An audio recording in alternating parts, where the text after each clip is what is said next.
अस्सलाम वालेकुम दोस्तों, आज हम पढ़ने जा रहे हैं order of acidity of guanidine, amidine, aliphatic amines, aromatic amine, amides and imides. ठीक है, तो इस ऑर्डर को जानने से पहले हम दो तीन बातें जान लेते हैं जो कि बेसिस के बारे में बहुत ज़्यादा ज़रूरी है। सबसे पहले है कि पी के बी वैल्यू। पी के बी बेसिस के लिए पी के बी वैल्यू लिखी जाती है और एसिड्स के लिए पी के ए वैल्यू लिखी जाती है। पी के बी वैल्यू जितनी कम होगी ना उतनी अच्छी बेस होगी। ठीक है, स्ट्रॉन्ग बेस होगी। फिर अगर पी के वैल्यू ज़्यादा है तो फिर वीक बेस होगी। ठीक है, अब हमने जितनी भी बेसिस पढ़नी है ना, इन सब में हमने जब कंपैरिजन देखना तो तीन बातें हमने देखनी है सब में कि उनका स्ट्रक्चर फॉर्मूला क्या है, उनकी टेंडेंसी टू एक्सेप्ट प्रोटॉन क्या है और उनकी कॉन्ट्रीब्यूटिव स्ट्रक्चर्स क्या है। इन तीनों फैक्टर्स को देखते हुए हम इनके ऑर्डर्स निकालेंगे। ठीक है, चलें स्टार्ट करते हैं। सबसे पहले है ग्वामिडीन। ग्वामिडीन, इसकी पी के बी वैल्यू क्या है? 0.0, यानी कि सबसे कम इसकी पी के बी वैल्यू है, जिसकी वजह से क्या है, ये स्ट्रॉन्ग बेस बन जाती है। अब पहला देखते हैं फैक्टर क्या है कि स्ट्रक्चरल फार्मूला। स्ट्रक्चरल फार्मूला अगर देखा जाए तो जो जैसे स्ट्रक्चर फार्मूला यूरिया को होता है ना, यूरिया का फार्मूला क्या होता है? NH2 bond C double bond O NH2 होता है। ठीक है, अब अगर इस O को इसका जो यूरिया है, यूरिया के कार्बोनाइल ग्रुप में से O को अगर रिप्लेस कर दें हम NH ग्रुप से, NH ग्रुप से रिप्लेस करेंगे तो ग्वामिडीन बनती है। ठीक है, चलें रिप्लेस करते हैं, इसका फॉर्मूला बनाते हैं। ये है NH2 बॉन्ड C, यहाँ पे डबल बॉन्ड O था ना, ऊपर O की जगह पे हमने NH लिख दिया, NH की जगह लिख दिया, बाकी NH2 वैसे का वैसे ही था। अब इसको हम रोटेट करके वैसे भी लिख सकते हैं, जैसे ये NH ऊपर है तो NH ये इधर लिख दिया हमने, डबल बॉन्ड साथ में जो वो आ गया कार्बन, और ये NH2 दोनों इधर आ गए। ठीक हो गया, इस तरह भी इसका फॉर्मूला लिख सकते हैं हम। अब दूसरा फैक्टर है वो हमने डिस्कस करना, टेंडेंसी टू एक्सेप्ट प्रोटॉन। जो ग्वामिडीन है ना, इसके पास strong tendency to accept proton होती है। अब ग्वामिडीन है, ग्वामिडीन ने प्रोटॉन के साथ रिएक्ट किया है तो क्या बनाया? NH2 प्लस आ गया। ठीक है, NH2 प्लस बन गया यहाँ पे, और बाकी सारा वैसे का वैसे रहा, यानी कि strong tendency to accept proton होगी। तीसरी बात है कि कॉन्ट्रीब्यूटिंग स्ट्रक्चर्स। ग्वामिडीन के 3 कॉन्ट्रीब्यूटिंग स्ट्रक्चर्स होते हैं जो कि रेजोनेंस स्टेबलाइज्ड होते हैं। ठीक है, अब पहला स्ट्रक्चर क्या है? जब इसने प्रोटॉन एक्सेप्ट किया है तो क्या NH2 plus double bond carbon और NH2 हो गए। अब ये जो है एक दफ़ा जो है तीन यहाँ पे नाइट्रो ग्रुप्स है ना, NH2 है, NH2 है, NH2 है। ठीक है, तो इनमें क्या एक दफ़ा पॉजिटिव चार्ज इस पे आ जाएगा, एक दफ़ा पॉजिटिव चार्ज इस ऊपर आ जाएगा, एक दफ़ा पॉजिटिव चार्ज नीचे आ जाएगा। तो क्या ये 3 कॉन्ट्रीब्यूटिंग स्ट्रक्चर्स हो गए ग्वामिडीन के। ठीक है,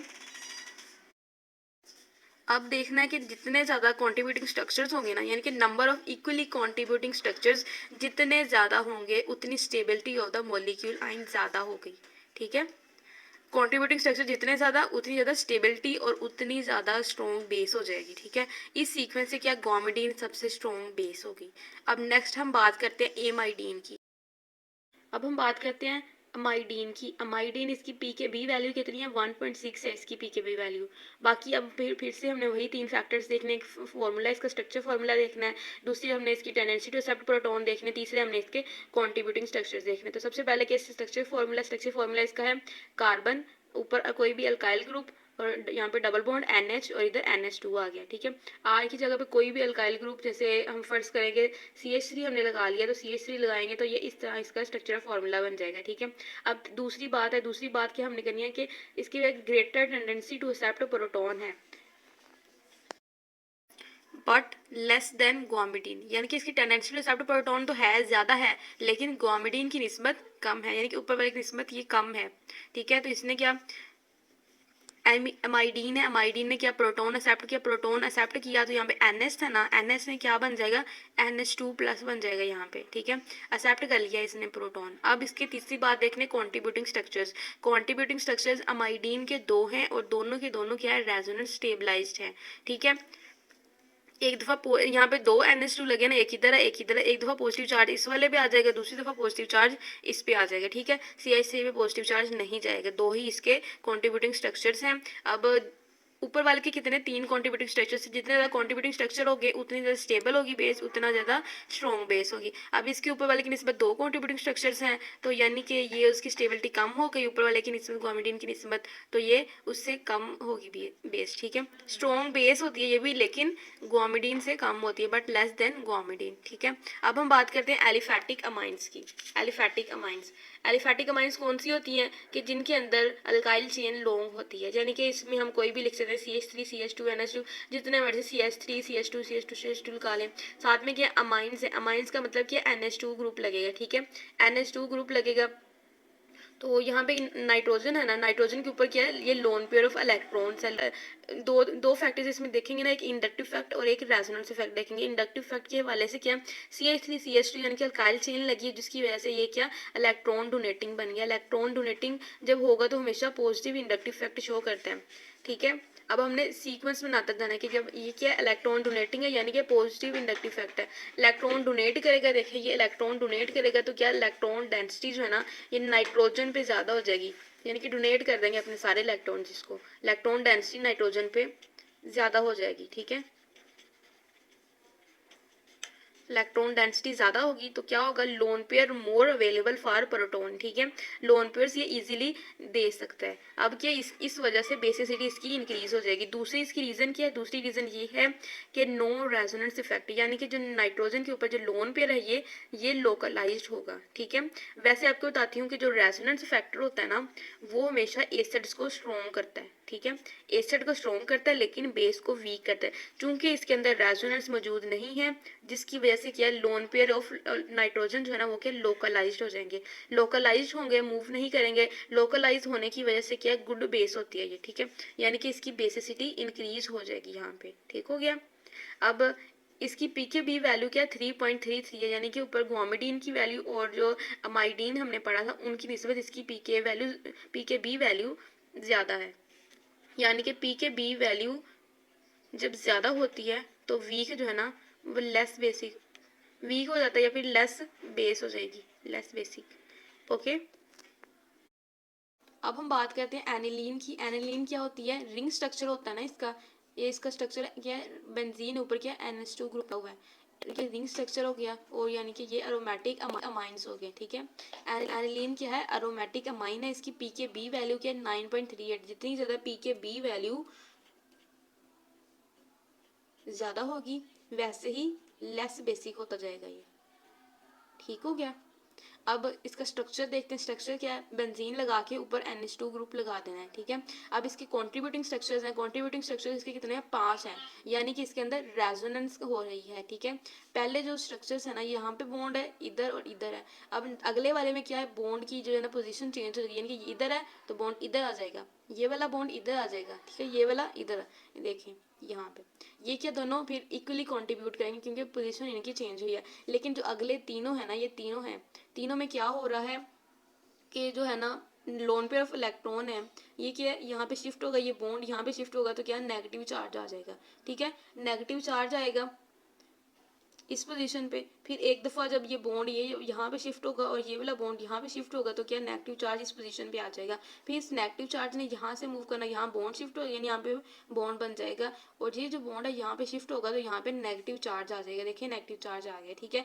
ये माइनर कॉन्ट्रीब्यूट कर रहे हैं और ये इक्वली कॉन्ट्रीब्यूट कर रहे हैं, मेजर कॉन्ट्रीब्यूशन इनकी है, ठीक है, मेजर कॉन्ट्रीब्यूशन इनकी है, ठीक हो गया।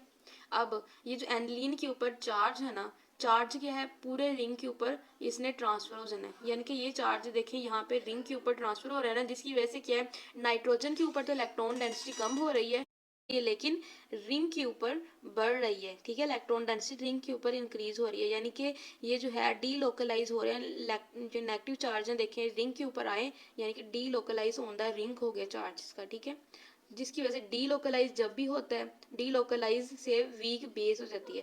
बेस स्ट्रॉन्ग कब होती है, जब लोकलाइज हो, ठीक है, लोकलाइज हो ये वाला चार्ज, ठीक है, चार्ज लोकलाइज होगा तो गुड बेस होगी,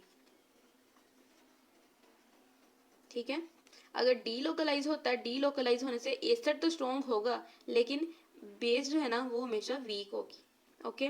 अब ये एनिलीन है ना, aniline weaker then aliphatic amines, ठीक है, एनिलीन की पीके वैल्यू भी ज़्यादा है और ये इसके कॉन्ट्रीब्यूटिंग स्ट्रक्चर्स भी 5 हैं और डी लोकलाइज हो रहा है, डी लोकलाइज होने की वजह से ये वीक होती है, ठीक है। अब है एमाइड, एमाइड इसकी पीके बी वैल्यू है ना वो कितनी है 14.5 है, यानी कि पीके वैल्यू बढ़ गई है फिर से, पीके वैल्यू जब बढ़ती है तो क्या होता है कि ये वीक बेस होती है, ठीक हो गया। अब इसका एग्जांपल ले लेते हैं, एसिटामाइड है, एसिटामाइड यानी कि CH3 C double bond O NH2 है। ये जो नाइट्रोजन के ऊपर लोन पे है ये यहाँ पे शिफ्ट होंगे, बॉन्ड बनाएंगे, और ये जो डबल बॉन्ड है ना ऊपर चला जाएगा, ऊपर जाके क्या नेगेटिव साइन हो जाएगा, ठीक है, नेगेटिव साइन हो गया और यहाँ पे NH2 प्लस हो गया। ओके, अब देखें कि चार्ज जो है ये वाला डी लोकलाइज हो रहा है, देखें शिफ्ट हो रहा है ना, शिफ्ट होने की वजह से क्या डी लोकलाइजेशन होती है, डी लोकलाइजेशन होगी, डी लोकलाइजेशन हमेशा क्या करती है, वीक करती है बेस को, ठीक है, इसकी वजह से क्या वीक हो गई है ये वाली बेस, ठीक है। अब ये जो एसिटामाइड है यानी कि आई एमाइड्स ही हैं, ये भी acetamide is weaker then aliphatic amides, aliphatic यानी कि लॉन्ग चेन जो हमने पढ़ी थी अमाइड्स वो वाली, एंड एरोमेटिक यानी कि रिंग स्ट्रक्चर्स होता है जिनमें वो, ठीक है। एसिटामाइड के वीक बेस है as compare to aliphatic amine and aromatic amines, ठीक है। अब हम लास्ट पढ़ते हैं वो क्या है, आईमाइड्स हैं, आईमाइड्स हैं, आईमाइड्स का स्ट्रक्चर कैसे होता है कि जैसे NH3 है, NH3 है ना, ये इनको खोल के लिखे NH3 को कैसे बनेगा, N एक एक हाइड्रोजन, इधर भी हाइड्रोजन, इधर भी हाइड्रोजन। अब ये जो दो हाइड्रोजन है ना, दोनों हाइड्रोजन क्या रिप्लेस अगर कर दें इनको C डबल O से, ठीक है, कार्बोनाइल ग्रुप से कर दें, तो क्या इधर कार्बोनाइल ग्रुप लगाओ, NH वैसे का वैसे ही, इधर हाइड्रोजन की जगह क्या कार्बोनाइल लगा दिया, इधर हाइड्रोजन की जगह क्या कार्बोनाइल लगा दिया, ठीक है। इसकी एग्जाम्पल एक देखते हैं क्या है, पैथैलेमाइड, पैथैलेमाइड क्या बेंजीन रिंग बनाया, साथ में क्या है NH ये लगा दिया, दरमियान वाला NH यहाँ पे आ गया, इधर वाला C डबल बॉन्ड इधर आ गया, ये वाला C डबल बॉन्ड ये इधर आ गया, साथ बेंजीन रिंग अटैच कर दिया, तो क्या बन गया पैथैलेमाइड हो गया, ठीक है। इसके कॉन्ट्रीब्यूटिंग स्ट्रक्चर्स देखते हैं, इसके कॉन्ट्रीब्यूटिंग स्ट्रक्चर्स कितने हैं, 3 हैं फॉर पैथैलेमाइड, ठीक है। अब एक पैथैले ये हो गया, इसमें जो है ऐसे हो सकता है ना कि जो लोन पेयर है ये वाला यहाँ पे शिफ्ट हो और ये यहाँ पे शिफ्ट हो जाए, यानी कि क्या हुआ कि यहाँ पे प्लस का साइन आ जाएगा, इधर क्या आएगा नेगेटिव साइन, क्योंकि बॉन्ड इसके ऊपर शिफ्ट हो रहा है, ठीक है, तो नेगेटिव साइन यहाँ पे आ गया, देखें ये बन गया, यहाँ पे प्लस का साइन हो गया, ठीक है।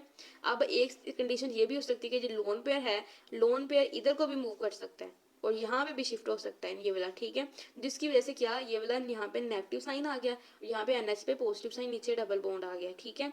इस तरह इसके क्या है कॉन्ट्रीब्यूटिव स्ट्रक्चर्स 3 होंगे, लेकिन ये दोनों जो है ना ये क्या इक्वली कंट्रीब्यूट करते हैं, यानी कि इसमें एक ऊपर नेगेटिव साइन आ गया, इसमें नेगेटिव साइन नीचे आ गया, इनर्जेटिकली ये क्या होते हैं इक्वल होते हैं। अब देखें इसमें भी क्या है कि ये जो लोन पेयर है ये क्या है लोकल डी लोकलाइज हो गया, यहाँ पे क्या रेजोनेंस फैक्टर मौजूद है जिसकी वजह से क्या ये वाला डी लोकलाइज हो रहा था, ठीक है। डी लोकलाइज क्या होता है हमेशा वीक करता है बेस को, ठीक हो गया। अब चूंकि रेजोनेंस मौजूद है तो क्या electron density nitrogen atom decrease, nitrogen जो है अपना बॉन्ड शिफ्ट ये लोन पे शिफ्ट कर रहे हैं ना यहाँ पे, तो क्या इलेक्ट्रॉन डेंसिटी इस पे कम हो गई, इलेक्ट्रॉन डेंसिटी कम होगी, इट मीन्स के जो रिंग है रिंग के ऊपर तो चार्ज डेंसिटी इंक्रीज हो जाएगी ना, क्योंकि इसने नेक्स्ट मूव होके इधर वाली साइड पे ही जाना है, ठीक है।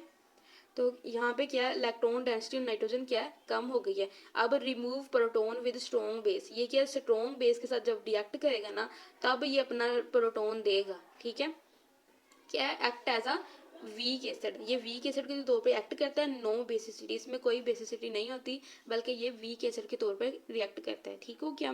बाकी PKB वैल्यू इसकी जो है सबसे ज़्यादा है, जिसकी वजह से क्या है ये सबसे वीक बेस या फिर act as a weak acid और नो बेसिसिटी, ठीक हो गया। अब इसका ऑर्डर जो है ना हम ओवरऑल देख लेते हैं कि ऑर्डर क्या है, कि एक ग्वामिडीन है, इसके ना इसे ना हम रीजन से रिपीट कर लेते हैं कि ग्वामिडीन है, ग्वामिडीन में हमने क्या पढ़ा था कि इसके पास strong tendency to accept proton होती है, और दूसरी बात क्या थी कि इसके कॉन्ट्रीब्यूट स्ट्रक्चर्स 3 होते हैं जिसकी वजह से क्या है ये स्ट्रॉन्ग हो जाती है सबसे ज़्यादा, PKB वैल्यू इसकी सबसे कम है जिसकी वजह से क्या है सबसे ज़्यादा स्ट्रॉन्ग है, जैसे PKB वैल्यू बढ़ती जाएंगी वैसे वैसे ये वीक होती जाएगी। अब अमाइडीन, अमाइडीन में हमने पढ़ा था कि इसकी भी strong tendency to accept proton होती है लेकिन ग्वामिडीन से कम होती है, और इसके कॉन्ट्रीब्यूट स्ट्रक्चर्स भी इसके 2 होते हैं, इसके 3 होते थे, इसके 2 स्ट्रक्चर जिसकी वजह से क्या है ये वीक हो गई है, ठीक है। अब एलिफेटिक अमाइंस है, एलिफेटिक अमाइंस क्या होती थी हमने पढ़ा था CH3 CH2 NH2 यानी कि लॉन्ग चेन कंपाउंड्स था, इसमें हमने 2 फैक्टर्स पढ़े थे, एक इंडक्टिव फैक्ट था एक रेजोनेंस फैक्ट था। इंडक्टिव फैक्ट के हवाले से क्या ये पॉजिटिव इंडक्टिव फैक्ट जब शो करते थे तो क्या ये वीक बेस हो जाती थी, ठीक है। अब जब रेजोनेंस फैक्टर था इसमें रेजोनेंस इन्वॉल्व नहीं थे क्योंकि जो लोन पे ये क्या है यहीं पे लोकलाइज्ड होते थे, लोकलाइज्ड होने की वजह से क्या होता था इनमें कि ये जो है ना बेसिसिटी को इंक्रीज कर देते हैं, क्योंकि बेस कब इंक्रीज होती है जब इनमें लोकलाइज्ड होंगे लोन पेयर, अगर डी लोकलाइज होंगे तो वो जो है ना डी लोकलाइज होंगे तो ये वीक बेस होगी, ठीक है। अब यहाँ पे क्या लोकलाइज थे इन तीनों की बाकियों की निस्बत तो क्या है ये वाली स्ट्रॉन्ग बेस होगी, ठीक हो गया। अब नेक्स्ट है अरोमेटिक अमाइंस। अरोमेटिक अमाइंस के जिनमें रिंग स्ट्रक्चर होता है, रिंग स्ट्रक्चर होता है, तो इनमें क्या है कि कॉन्ट्रीब्यूटिंग स्ट्रक्चर्स हर एक के डिफरेंट होते हैं और इनमें क्या नेगेटिव चार्ज इसमें डीलोकलाइज होता है। डीलोकलाइज होने की वजह से क्या ये वीक बेस होती है। अब एमाइड्स हैं, एमाइड्स में भी क्या है, जैसे एसिटामाइड हमने पढ़ा था, इनमें भी क्या है डीलोकलाइजेशन होती है। डीलोकलाइजेशन होने की वजह से क्या वीक बेस हो जाती है। आईमाइड्स में क्या है कॉन्ट्रीब्यूटिंग स्ट्रक्चर्स होते हैं, इनमें डिफरेंट एग्जांपल्स लें तो डिफरेंट होते हैं। यहाँ पे थैलीमाइड हमने लिया था, उसके कॉन्ट्रीब्यूटिंग स्ट्रक्चर्स क्या 3 थे, ठीक है। अब वो क्या आईमाइड्स क्या होती हैं, ये वीक होती हैं, ठीक है। नो बेसिसिटी या फिर act as a weak acid, ठीक हो गया। आईमाइड्स क्या है, ये एसिडिटी की तरफ जाना शुरू हो जाती है, यानी कि ये बेसिसिटी इनकी खत्म हो जाती है और एसिडिटी की तरफ जाना शुरू हो जाती है। इसी के साथ हमारा लेक्चर होता है खत्म। अगर आपने बेसिसिटी ऑफ और अदर ऑर्गेनिक कंपाउंड्स भी देखने हैं तो उसकी वीडियो भी हमारे चैनल पे डिस्क्रिप्शन में इसका लिंक दिया गया, आप वहाँ से भी, यानी कि एलिफैटिक अमाइंस है ना, इनकी जितने भी कंपाउंड्स हैं उनकी सोल्वेशन के फैक्टर्स वगैरह, इंडक्टिव फैक्ट रेजोनेंस के हवाले से ऑर्डर्स आप देख सकते हैं, वहाँ से लिंक डिस्क्रिप्शन में है तो आप वहाँ से देख सकते हैं। वीडियो अच्छी लगे तो इसे लाइक शेयर एंड सब्सक्राइब जरूर करें। थैंक यू, अल्लाह हाफिज़।